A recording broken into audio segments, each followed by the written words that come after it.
आणि आता बातमी आहे निवडणुकांसंदर्भातली। आगामी विधानसभेचं बिगुल लवकरच वाजू शकतं। येत्या 15 ते 17 नोव्हेंबर दरम्यान महाराष्ट्रात मतदान होईल ही शक्यता वर्तवली जाते। तर निवडणुकीचा निकाल 20 नोव्हेंबरला लागण्याची चिन्ह आहे। मुख्य निवडणूक आयुक्त राजीव कुमार यांच्या नेतृत्वातील 14 जणांचं पथक मुंबईमध्ये दाखल झालंय। हे पथक आज आणि उद्या विधानसभा निवडणुकीच्या तयारीचा आढावा घेणार आहे। आयोगाचे प्रतिनिधी विविध राजकीय पक्षांच्या प्रतिनिधींसोबत चर्चा सुद्धा करणार आहेत।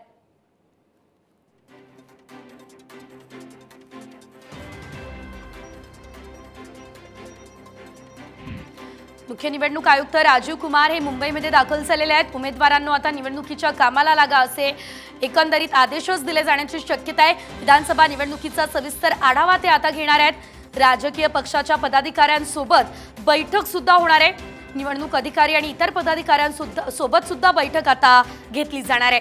निवडणूक अंमलबजावणी विभागाशी सविस्तर चर्चा ते करणार आहेत। तर मुख्य सचिव पोलीस महासंचालक यांच्यासोबत सुद्धा त्यांची बैठक होणार आहे। सविस्तर आढावा घेतल्यानंतर निवडणूक आयोगाची पत्रकार परिषद होईल आणि लवकरच आता निवडणुकांची घोषणा होऊ शकते।